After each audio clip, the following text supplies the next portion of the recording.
Hi guys, आज बात करेंगे about selecting the right branch for pursuing MDS soon after completing your BDS.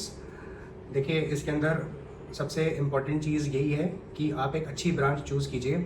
अगर आप एक अच्छी ब्रांच चूज़ नहीं करेंगे तो you will not have a good career and you will not be happy with your life, क्योंकि at the end of the day आपको as a specialist उसी ब्रांच का कंसिडर किया जाएगा जिसमें आप एमडीएस कर रहे हो। वो ब्रांच आगे तक चेंज नहीं होगी throughout your life. So it is very important to select the right branch and उस ब्रांच के अंदर आपको क्या क्या देखना है जिससे आप एक अच्छा करियर बना सकते हैं। तो सबसे पहले बात आती है कि क्लिनिकल ब्रांच में आप करना चाहते हैं या नॉन क्लिनिकल ब्रांच में करना चाहते हैं। क्लिनिकल ब्रांचेस हो गई जिसके अंदर आप पेशेंट्स ट्रीट करते हो directly and there is very little inclusion of academics, जैसा कि नॉन क्लिनिकल ब्रांचेस में होता है। उसके अंदर एकेडमिक या पढ़ाई लिखाई ज़्यादा होती है इंस्टेड ऑफ ट्रीटिंग पेशेंट्स। तो क्लिनिकल ब्रांचेस जो हैं वो है orthodontics, oral surgery, prosthodontics, endo and conservative.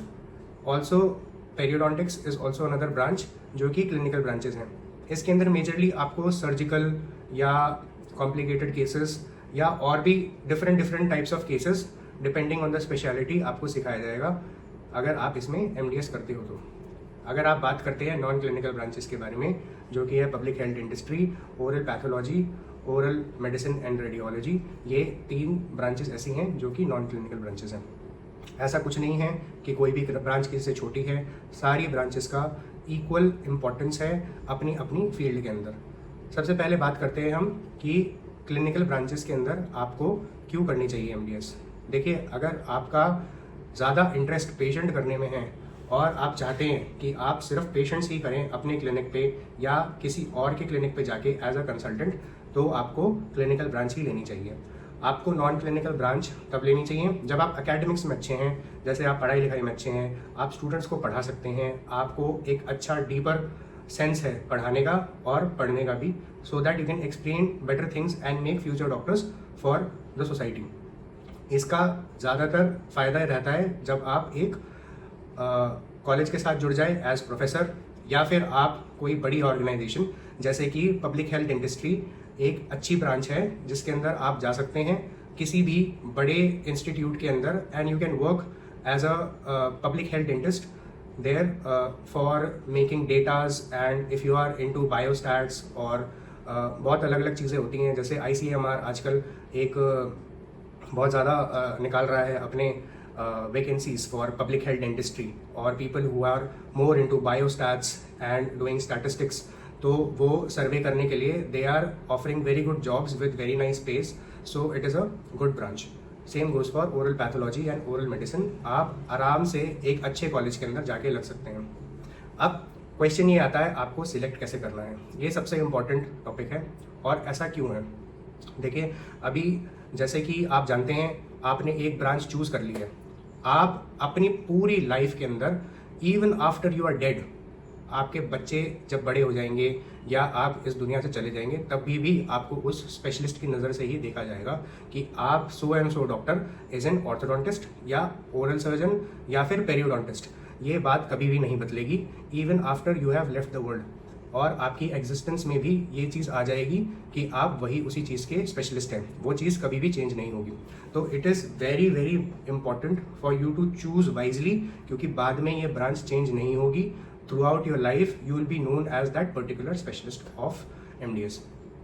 तो इसके अंदर सबसे खास बात यह है आपको क्या ध्यान रखना है। सबसे पहली बात है, देखिए, पैसा सब कुछ नहीं होता है, ये बहुत सच बात है। और पैसा कमाने के लिए आपने डॉक्टरी नहीं करी थी, आपने सिर्फ लोगों की सेवा के लिए करी थी। So make this thing an important point कि आपको वो काम करने में अच्छा लग रहा है। It is not like that you are struggling every day to do the same work. For example, अगर आप एक पीडोडोंटिस्ट बनते हैं, जैसे आप एक बच्चों के स्पेशलिस्ट बन गए दांतों के, और आपने वो काम शुरू कर दिया। अब आपको बच्चे ही पसंद नहीं है, you don't want to treat patients who are children and you don't want to deal with them. आपको ऐसा लगता है कि बहुत बड़ी सिरदर्दी है, इनसे कौन रोज़ रोज़ सर फोड़े, अपना खुद का क्लिनिक चलाओ और डू द रेगुलर पेशेंट्स। ठीक है, आपको मेजरली वही पेशेंट्स मिलेंगे। अगर आपको बुजुर्ग लोगों से इंटरेक्ट करना अच्छा नहीं लगता है, लॉन्ग टर्म के लिए you are not very good with elderly people, उनके साथ आपका बिहेवियर या आपको उनके साथ अच्छा ही नहीं लगता है बात करके, तो आपको प्रोस्टोडोंटिक्स बिल्कुल नहीं लेनी चाहिए, क्योंकि इसके अंदर ज़्यादातर एल्डरली पेशेंट्स आते हैं, उनको डील करना भी अलग है।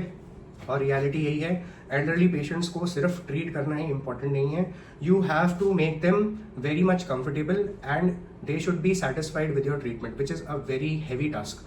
वो करने में बहुत मुश्किल होती है, बच्चों और बुजुर्गों को खुश करने में बहुत प्रॉब्लम होती है, ठीक है। अगर आपको कोई सर्जरी ही पसंद नहीं है, आपको ब्लड से प्रॉब्लम है, तो आप ओरल सर्जरी मत लीजिए। आपको अगर कंप्लीट सर्जन वाली फील अगर आपको लगता है कि यार I am not made for this and I can not take challenges in life, you are a laid back person, please don't go for oral surgery because it is a challenging job and very importantly there is a life threat also. If somehow patient loses a lot of blood while doing a surgery, he might end up in hypovolemic shock and he might die also. So it is important. ये तो बहुत एक छोटा example था, और भी बहुत सारे कॉम्प्लिकेशंस होते हैं कोई भी मेजर सर्जरी करने के अंदर। So you have to be very tactful, you need to learn how to do the patients properly. ऐसा नहीं है आपका 50% में काम चल जाएगा, इसके अंदर you need to have 100% and you have to have a lot of patience also. अगर आप उस चीज़ के लिए नहीं बनी है, please don't opt for this. Same goes for orthodontics, जो कि मेरी ब्रांच है। देखिए, अगर आप ऑर्थोडोंटिक्स, मैं अपना खुद का एक्सपीरियंस बता रहा हूँ, अगर आप ऑर्थोडोंटिस्ट बन रहे हैं, आपको एक चीज़ ध्यान रखनी है, आपको ट्रैवल करने में कोई प्रॉब्लम नहीं आनी चाहिए। अगर आपको ट्रैवल करने में प्रॉब्लम है, you want to sit in your clinic and you just don't want to meet with people, you have to meet the people and you have to keep on seeing the patient every day basis and the same patient is going to be repeated every month. आप उस patient से कम 15-20 बार मिलेंगे, जो कि बहुत ही patience वाला काम है। ऐसा कोई पेशेंट नहीं होता जो आप एक दिन में ख़त्म कर देंगे और उसका ऑर्थो ट्रीटमेंट ख़त्म हो जाएगा। तो इट इज़ इम्पॉर्टेंट कि आप पेशेंट्स के साथ कंफर्टेबल रहें, ऐसा नहीं हड़बड़ी आपके अंदर, धीरे धीरे करके चीज़ें होती है ऑर्थो में। सो इट इज़ इम्पॉर्टेंट।